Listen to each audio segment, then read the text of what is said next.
इस वक्त बड़ी खबर आ रही है डॉक्टर कफील के ताल्लुक से। डॉक्टर कफील खान पर अब मुल्क से गद्दारी का मुकदमा दर्ज। यूपी हुकूमत ने दर्ज कराया है मुकदमा। गुज़िश्ता महीने एमयू में इश्तिहाल तकरीर करने का इल्ज़ाम। 12 दिसंबर को मुतनाज़ सीए के खिलाफ जलसा हुआ था।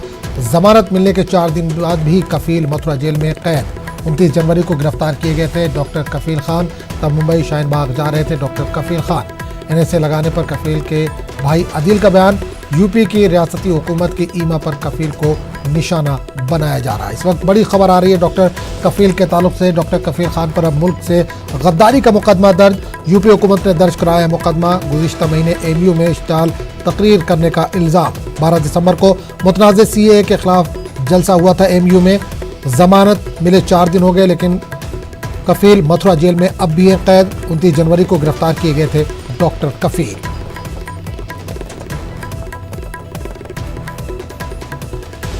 और इस पूरे मामले पर बात करने के लिए हम सीधे रुक करेंगे लखनऊ का, जहां सामान्य नुमाइंदे तारिक कमर इस वक्त फुलान के जरिए जुड़े हैं।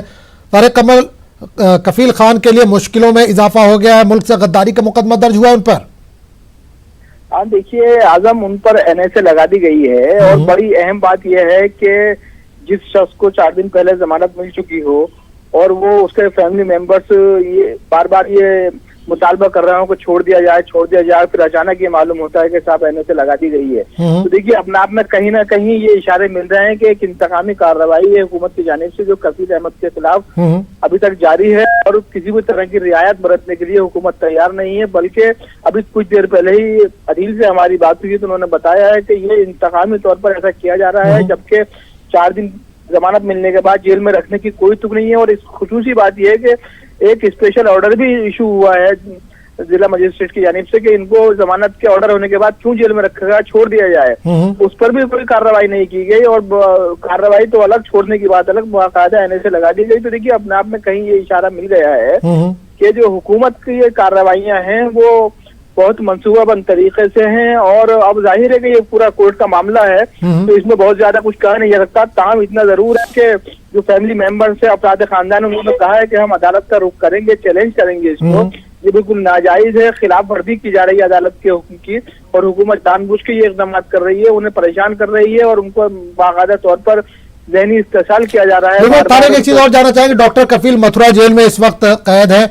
अब उनके ऊपर NSA लगा दिया गया है, मुल्क से गद्दारी का मुकदमा दर्ज किया गया है। तो क्या ये मथुरा जेल में ही रहेंगे या इनको लखनऊ या किसी और जेल में या कहीं और शिफ्ट किया जा सकता है? नहीं देखिए, NSA लगने के बाद तो कहीं शिफ्ट करने के इम्कान जो हैं वो ज्यादा हैं। हालांकि ये हुकूमत के ईमा पर है कि वो कहाँ रखना चाहें उन्हें। जो एक उनकी रूलिंग होती है जेल की अलग, तो वो तय करेगी कि कौन सी जेल में जो वो कैदी जो जिनके ऊपर NSA लगती है उनकी जेल मुंतकिल किया जाता है, आम जेल कैदियों से अलग रखा जाता है उन्हें। तो अब देखना यही है कि क्या सूरत हाल आइंदा आती है। लेकिन बहुत अजीब और गरीब मंजरनामा यह है कि जिस वक्त से BRD स्कूल गोरखपुर का मामला हुआ था उस वक्त से अभी तक कफील खान को राहत नहीं मिली है। जब भी वो कोई कदम उठाते हैं उनको वॉच भी किया जाता है और फिर उनको गिरफ्त में भी ले लिया जाता है। जाहिर है बॉम्बे से उन्हें गिरफ्तार किया गया और फिर एक ऐसे मामले में गिरफ्तार किया गया जब वो एक प्रोटेस्ट में शरीक होने के लिए जा रहे थे। जी। और जेल भेज दिया गया और फिर NSA अब लगा दी गई। तो ये तमाम चीजें जो हैं ये उन तमाम लोगों को बहुत चौंका रही हैं जो आईन और कानून में, अदलिया में बड़ा मतलब यकीन रखते हैं, लेकिन हुकूमत से कहीं ना कहीं मायूस हो रहे हैं हुकूमत की कार्रवाइयों से। और ऐसा महसूस होने लगा है कि अभी तो देखिए पूरी तहकीकात के बाद ही पता चला कि इसका ग्राउंड क्या बनाया है, क्या कार्रवाई की गई है, किस बेस पे ऐसा किया गया है। ताहम तो फैमिली मेंबर्स की बातें हैं या दूसरे जो जिम्मेदार लोगों से भी कई बात हुई, उन्होंने यही कहा है कि ये सिर्फ इंतकामी कार्रवाई के तहत, क्योंकि हुकूमत ने जो पहले मुकदमे दायर कर दिए तो उसमें भी बेशतर मुकदमात में उनको बाइज्जत बरी कर दिया गया था। तमाम इल्जामात की तरदीद हो गई थी कुछ इल्जामात को छोड़कर।